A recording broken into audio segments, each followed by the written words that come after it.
Hello friends, welcome back to my YouTube channel. So guys, आज का जो हमारा टॉपिक रहेगा वो रहेगा एंटीबायोटिक्स। सो एंटीबायोटिक्स कैसे काम करती है, एंटीबायोटिक्स का क्या फंक्शन होता है कि ये या तो बैक्टीरिया को किल करती है या फिर उसके मल्टीप्लीकेशन को रिड्यूस करती है, ताकि इन्फेक्शन को या तो कंप्लीटली खत्म किया जा सके या फिर उसको कम किया जा सके, जो कि बैक्टीरिया इन्फेक्शन कोज करते हैं, जिसकी वजह से हमें फीवर, कोल्ड और कफ ये सिम्टम्स देखने को मिलते हैं, है ना।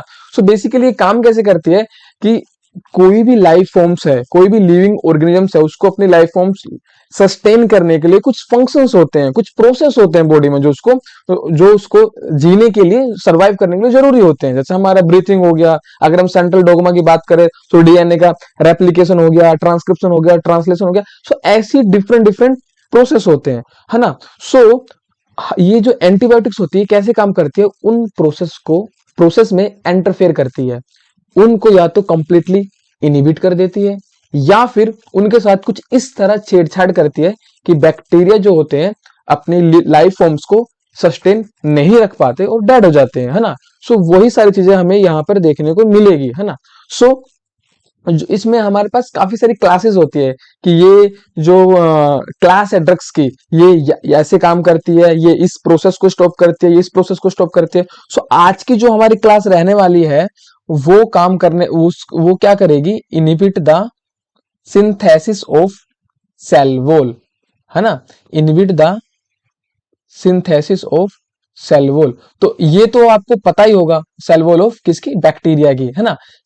तो ये तो आपको पता ही होगा कि जो सेल वॉल है आपकी कितनी इंपॉर्टेंट है। वो किसी भी सेल को प्रोटेक्ट करती है एक्सटर्नल इन्वायरमेंट से, है ना, ताकि एक्सटर्नल इन्वायरमेंट से वो अफेक्ट ना हो सके, हार्म ना हो सके, और इंटरनल इन्वायरमेंट को एक्सटर्नल इन्वायरमेंट से कनेक्ट करने में काफी हेल्पफुल रहता है। सो बेसिकली ये जो आज जिस क्लास के बारे में हम पढ़ने वाले हैं, तो उस क्लास का क्या नाम है, cell wall active agents. Okay, cell wall active agents का क्या मतलब है, यानी कि सेल वॉल को अफेक्ट करने वाले हैं, यानी कि इस जो सेल वॉल बनने की जो प्रक्रिया है, प्रोसेस है, यानी कि बैक्टीरिया में माइक्रो ऑर्गेनिजम्स जिसको हम नेक्ड आई से नहीं देख सकते, सोचो आप, है ना। सो उसकी सेल वॉल बनने की जो प्रक्रिया है, जो जो वहां पे प्रोटीन्स, है ना, एंजाइम्स यूज हो रहे होंगे, सो उस पर्टिकुलर ड्रग जो रहेगी उस पर्टिकुलर एंजाइम या प्रोटीन के साथ इंटरफेयर करेगी और किसी तरह सेल वॉल की सिंथेसिस को नहीं होने देगी। और जब बैक्टीरिया की सेल वॉल नहीं बनेगी तो वो कमजोर पड़ेगा। क्यों? क्योंकि वाटर का इनटेक जो होगा सेल में बहुत ज्यादा होगा और फाइनली सेल फूलेगी, है ना। और फूलेगी तो फाइनली ब्रस्ट हो जाएगी, रप्चर हो जाएगा उसका, और वो ऐसे ऐसे धीरे धीरे किल होते जाएंगे बैक्टीरिया। यानी कि जो माइक्रो ऑर्गेनिजम्स हमारी बॉडी में एंटर कर चुके हैं, हमको अफेक्ट कर चुके हैं और कर रहे हैं, सो हम ऐसी मेडिसिन लेंगे, ड्रग्स लेंगे जो कि उन बैक्टीरिया को किल करेगी। और कैसे किल करेगी, उनकी जो सेल वॉल बनने की प्रक्रिया है उसको इनहिबिट करके। सो ठीक है, आइए थोड़ा और ब्रीफली इसके बारे में जानने की कोशिश करते हैं। हाँ, सो इसमें जो हमारी ड्रग्स आती है वो आती है vancomycin, bacitracin and cycloserine and finally most important beta lactam. Okay, so beta lactam को फर्दर इसमें है, फर्स्ट पे हमारा रहेगा पेनिसिलिन, देन सिफेलोस्पोरिन, ये ड्रग्स के नाम है आपके। ओके, सिफेलोस्पोरिन, उसके बाद कार्बापिनाम, फाइनली एजीट्रियोनम। ओके, सो ये जो ड्रग्स आपकी रहेगी ये कहीं ना कहीं किसी न किसी तरह से indirectly directly cell wall synthesis को ही अफेक्ट करती है। ओके, सो इसमें हम सबसे पहले बात करेंगे अपने पेनिसिलिन के बारे में। Okay, so let's discuss. तो फ्रेंड्स, पेनिसिलिन के बारे में पढ़ने से पहले हम थोड़ा सा बैक्टीरिया को या फिर माइक्रो ऑर्गेनिजम्स को जानने की कोशिश करते हैं। सो वैसे तो जो ब्रॉड जो कैटेगरी है माइक्रो ऑर्गेनिजम्स की, वो है हमारे पास ग्राम पॉजिटिव बैक्टीरिया और ग्राम नेगेटिव बैक्टीरिया। इसके अलावा भी है, लेकिन जो ब्रॉड मेजर जनरली जो बड़ी कैटेगरी है जिसमें हम इजीली क्लासिफाई कर सकते हैं बैक्टीरियाज को, माइक्रो ऑर्गेनिम्स को, तो वो दो कैटेगरी है, ग्राम पॉजिटिव और ग्राम नेगेटिव। ओके, सो हमारा जो ड्रग्स रहेगी, जो मेडिसिन रहेगी, उनकी जो फंक्शनिंग वर्किंग मैकेनिज्म जो रहेगा, इनको इनहिबिट करने के लिए या फिर मल्टीप्लीकेशन को रिड्यूस या कम करने के लिए, सो इन दोनों क्लासेस, ये दोनों जो टाइप्स है ग्राम पॉजिटिव और नेगेटिव बैक्टीरिया, उसको वो जानना बहुत ज्यादा जरूरी है। सो पहले हम ग्राम पॉजिटिव के बारे में जानते हैं। ये हमारा ग्राम पॉजिटिव और ये हमारा ग्राम नेगेटिव। ठीक, तो ये है हमारा साइटोप्लाज्मिक मेम्ब्रेन, साइटोप्लाज्मिक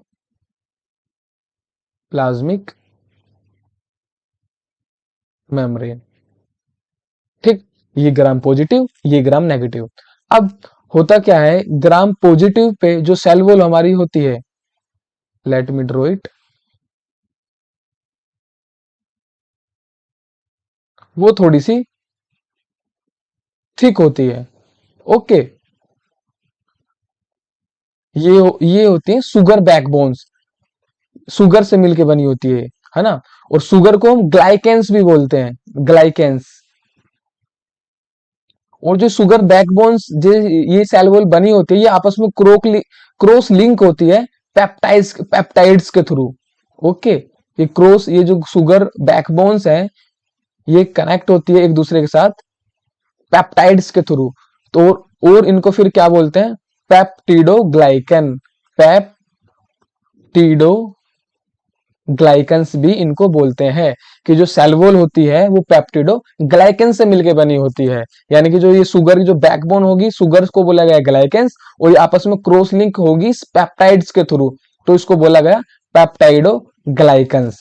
ओके, और पेप्टाइड्स का तो आपको पता होगा अमीनो एसिड से मिलके बने होते हैं। तो ठीक है, ज्यादा डिटेल में नहीं जाएंगे, अभी सिर्फ इतना ही देखो कि जो ग्राम पॉजिटिव बैक्टीरिया की जो सेल वॉल होती है वो थिक होती है, और ऑन द अदर हैंड जो हमारा ग्राम नेगेटिव बैक्टीरिया होता है, उसकी जो सेल वॉल होती है वो कैसी होती है, ग्राम पॉजिटिव बैक्टीरिया के कंपैरिजन में थिन होती है।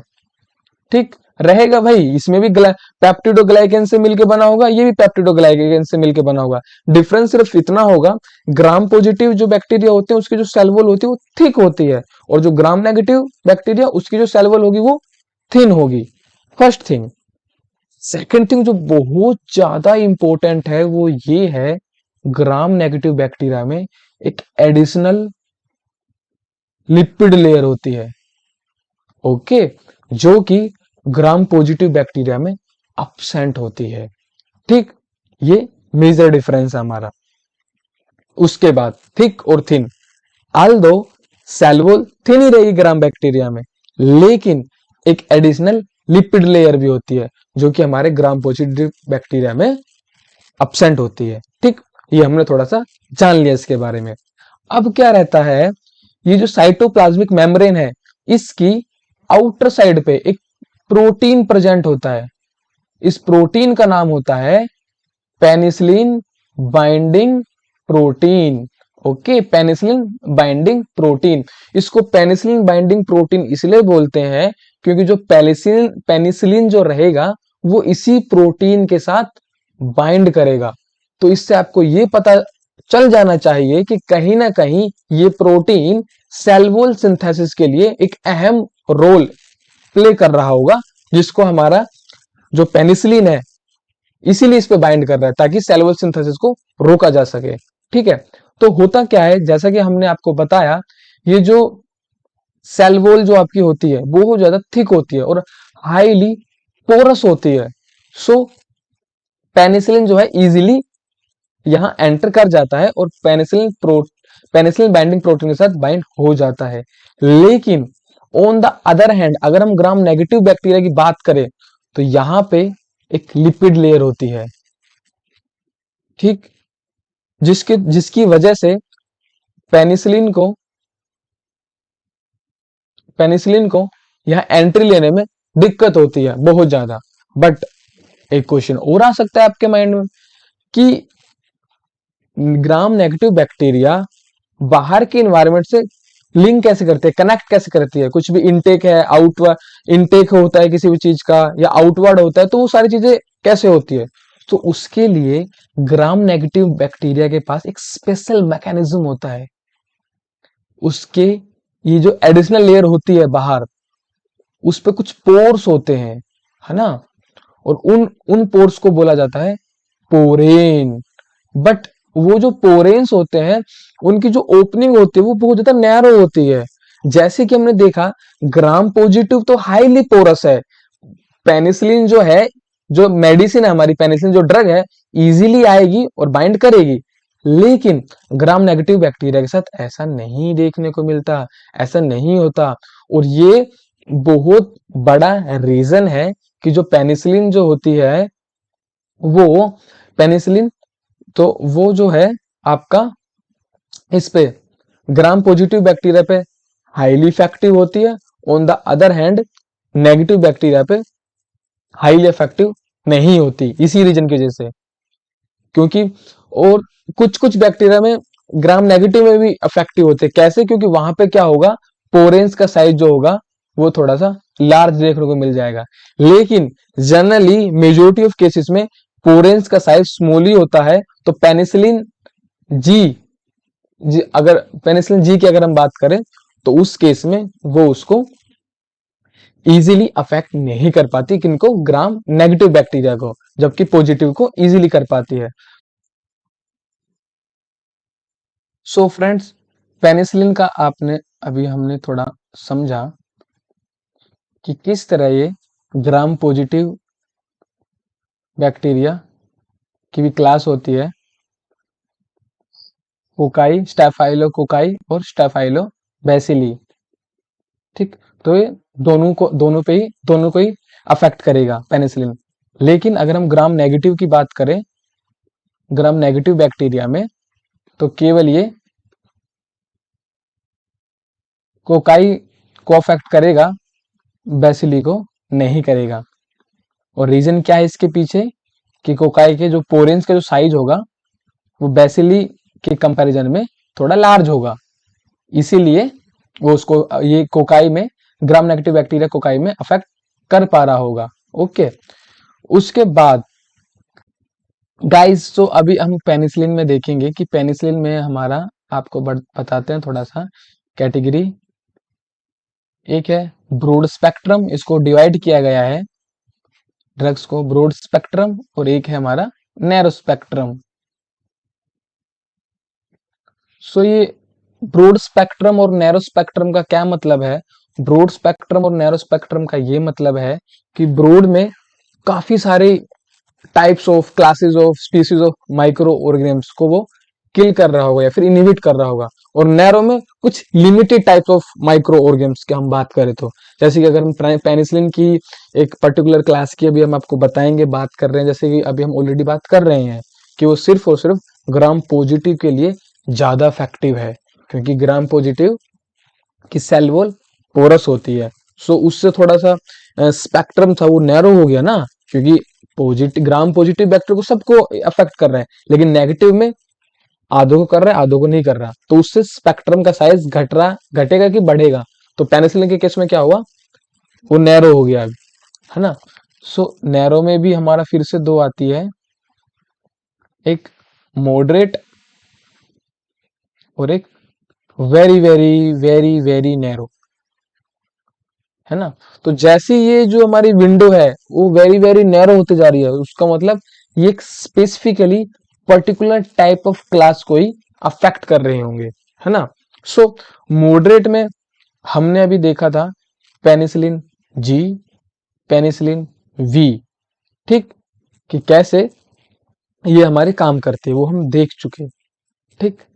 बट बट दिक्कत कब शुरू हुई? दिक्कत शुरू होनी तब हुई जब हमारी ये जो मेडिसिन थी, इन्होंने काम करना बंद कर दिया, जो कि बहुत ही गंभीर सिचुएशन थी उस समय के लिए। यानी कि जो हमारा ड्रग्स का कुछ, अगर हम पेरेंट रिंग की अगर हम बात करें, तो वो कुछ इस तरह से दिखेगा।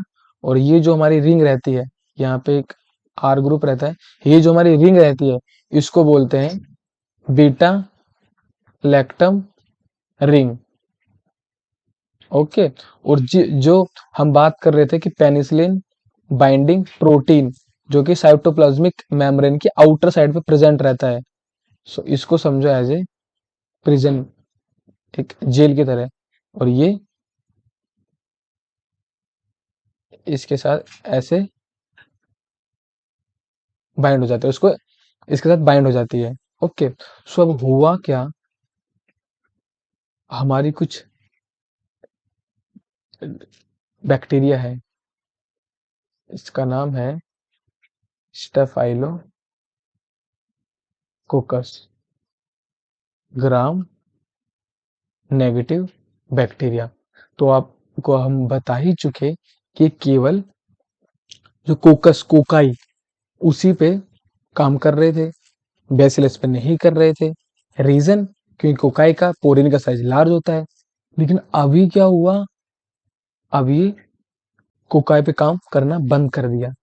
इसीलिए मैंने बोला कि पेनिसिलिन जी और वी अनअफेक्टिव हो गए। ठीक है, स्टेफाइलोकोकस के लिए पॉजिटिव पे तो वो अभी भी काम कर रहे थे, है ना। लेकिन ग्राम नेगेटिव बैक्टीरिया पे, जहां पे कोकाई को नेगेटिव पे काम कर रहे थे, अब नहीं कर रहे थे। और इसके पीछे रीजन क्या बताया गया, कि जो स्टेफाइलोकोकस जो ये बैक्टीरिया थे, इन्होंने प्रोड्यूस करना स्टार्ट कर दिया क्या, पेनिसिलिन कटर। क्या प्रोड्यूस करना स्टार्ट कर दिया, पेनिसिलिन कटर, जिसको हम क्या बोलते हैं, बीटा लैक्टामेज, या फिर पेनिसिलिनेज। तो ये जो एंजाइम है, ये क्या करता है, ये जो आपकी बीटा लैक्टम रिंग है ना, जिसके बारे में मैंने आपको स्टार्टिंग में बताया, वो इसको डिस्ट्रॉय करता है। मान के चलो ये वो एंजाइम है, ये क्या करता है, एक कटर है जो कि इस रिंग को, बीटा लैक्टम रिंग को डिस्ट्रॉय करता है, जो कि हमारा मेन क्या वो वेपन था, पेनिसिलिन बाइंडिंग प्रोटीन के साथ बाइंड करने के लिए। तो ये उसी वेपन को कट कर रहा है, जिसकी वजह से हमारी जो पेनिसिलिन थी, जो पहले ग्राम नेगेटिव बैक्टीरिया की एक स्टेफाइलोकोकाई क्लास पे अफेक्ट कर पा रही थी, अब नहीं कर पा रही। ठीक। सो उसके लिए फिर साइंटिस्ट ने क्या किया, जो हमने इस आर ग्रुप के बारे में, लेट मी ड्रॉ इट, इस आर ग्रुप के बारे में जो आपको बताया, ये आपका आर ग्रुप होता है, इसकी लेंथ को इंक्रीज कर दिया। ठीक। ताकि जो हमारा ये बीटा लैक्टमेज है, ताकि हमारा जो ये बीटा लैक्टमेज है, इस रिंग को डिस्ट्रॉय ना कर सके। सो हुआ क्या, इस आर ग्रुप को इंट्रोड्यूस करने के बाद उसकी वजह से क्या हुआ, कि जो साइज था हमारी ड्रग का, वो इंक्रीज हो गया, और भी ज्यादा बल्कि हो गया। सो पहले जहां, सो हुआ क्या, आर ग्रुप का साइज इंक्रीज करने से, लेंथ इंक्रीज करने से, अब ये स्टाफाइलोकोकस पे तो अफेक्ट कर रहा था, लेकिन अभी क्या हुआ, कुछ ग्राम पॉजिटिव बैक्टीरिया थे, अब उन पे अफेक्ट करना बंद कर दिया। यानी कि अभी हमारी जो क्लास बनी आर ग्रुप में चेंज करने के बाद, उसको हमने नाम दिया very very very very narrow. क्यों, क्योंकि सिर्फ और सिर्फ ये इफेक्टिव थी अगेंस्ट स्टाइफाइलोकोकस ग्राम नेगेटिव बैक्टीरिया, है ना, केवल इसी को टारगेट करती है। सो इसमें जो हमारी ड्रग्स आती है, वो आती है मैथिसिलिन, नाफासिलिन, क्लोक्सासिलिन, डाइक्लोक्सासिलिन और फ्लूक्लोक्सासिलिन, फ्लूक्लोक्सासिलिन।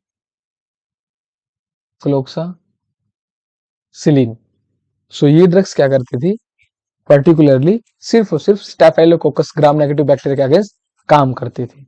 ओके, बट ये था साइंटिस्ट का न्यू वेपन, ठीक। बट क्या बैक्टीरिया अब शांति से रुकने वाले थे?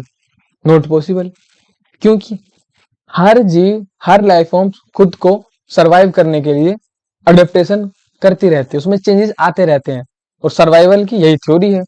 सो इस बार जो बैक्टीरिया थे उन्होंने क्या किया, फिर से रेजिस्टेंस खोज किया। यानी कि अभी जो ये मेथिसिलिन, नेफेसिलिन, क्लोक्सासिलिन, डाइक्लोक्सासिन, फ्लूकोक्सासिन रेजिस्टेंस खोज कर लिया। और रेजिस्टेंस खोज कैसे किया? पेनिसिलिन बाइंडिंग प्रोटीन के स्ट्रक्चर में चेंज करके। यानी कि जो स्ट्रक्चर अगर मान लेते हम ऐसा था स्क्वायर फॉर एग्जांपल, तो इसको उन्होंने राउंड शेप में कर लिया, ठीक, जिससे साइंटिस्ट हैरान और परेशान, ठीक। सो ऐसे हमारा जो, और जो इस बैक्टीरिया ने एक पर्टिकुलर क्लास ने ऐसा किया, उसका नाम रखा गया methicillin resistance staphylo Orius, MRSA, ठीक। यानी कि उसके बाद इनका भी हमको रेजिस्टेंस देखने को मिला। उसके अलावा ये जो मेथिसिलिन है, नेफिसिलिन है, ये कोज करती है नेफ्राइटिस, यानी कि किडनी को डैमेज करती है, और न्यूट्रोपेनिया, ठीक। बाकी क्लोक्सासिन, डाइक्लोक्सासिन और फ्लूक्लोक्सासिन, इसमें ओ जो आ रहा है उससे आप ये इसको रिमेम्बर कर सकते हो कि इनको ओरल फॉर्म में लिया जाता था, ठीक।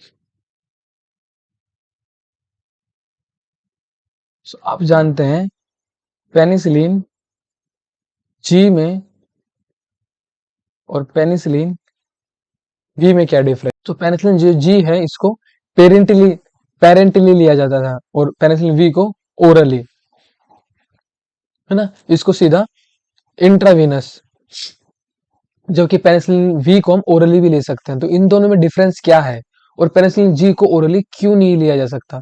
इसके पीछे रीजन है पेनिसिलिन के स्ट्रक्चर में। सो जो ये बीटा लैक्टम रिंग है, इसको डिस्ट्रॉय करने के दो रीजन है, डिस्ट्रॉय होने के दो रीजन है। पहला तो बीटा लैक्टमेज, वो एंजाइम, ओके, और दूसरा रीजन है एसिड। सो एक बताया हमने बीटा लैक्टमेज, एक बताया एसिड। सो स्टमक में होता है एसिड, और वो एसिड क्या करता है, इस बीटा जो हमारी बीटा लैक्टम जो रिंग होती है उसको डिस्ट्रॉय करता है। तो उससे बचने के लिए आर ग्रुप को यहां तक हमने इन द सेंस साइंटिस्ट ने इंक्रीज किया, ताकि उन्होंने उसको एसिड से तो स्टेबल कर लिया, लेकिन बीटा लैक्टमेज से फिर भी नहीं कर पाए, है ना। सो इसलिए एसिड से वो स्टेबल हो गया। सो ये हमारा पेनिसिलिन वी। तो इसलिए पेनिसिलिन वी को ओरली लिया जा सकता है, और पेनिसिलिन जी को नहीं। ओके, सो गाइज, ये तो बात हुई हमारी नैरो क्लास की। अगली वीडियो हम बात करेंगे ब्रॉड स्पेक्ट्रम एंटीबायोटिक ड्रग्स की। आज हमने पढ़ा नैरो के बारे में, नैरो में भी मॉडरेट और वेरी वेरी नैरो। मॉडरेट में पेनिसिलिन जी और पेनिसिलिन वी, और वेरी वेरी नैरो में हमने क्या क्या पढ़ा, कौन कौन सी ड्रग थी, मेथिसिलिन, नेफेसिलिन, क्लोक्सासिलिन और डाइक्लोक्सासिलिन। ओके, और इसमें भी मैंने बताया कि इनका भी रेजिस्टेंस हो गया था, और जो हमारा बैक्टीरिया था उसका नाम था मेथिसिलिन रेजिस्टेंस स्टाइफाइलोकोकस ओरियस, जिसने क्या किया था, प्रोटीन का स्ट्रक्चर ही चेंज कर लिया था। सो उस केस में हमारी जो ड्रग थी वो आई वांकोमाइसिन। ये कैसे काम करती है? वो और जो ब्रॉड स्पेक्ट्रम बैक्टीरिया है, ब्रॉड स्पेक्ट्रम एंटीबायोटिक्स है, उनके बारे में हम नेक्स्ट वीडियो में बात करेंगे। सो अगर आपको हमारी वीडियो थोड़ी भी इंफॉर्मेशन लगी हो तो इसको लाइक करें, सब्सक्राइब करें और शेयर करें। Thank you.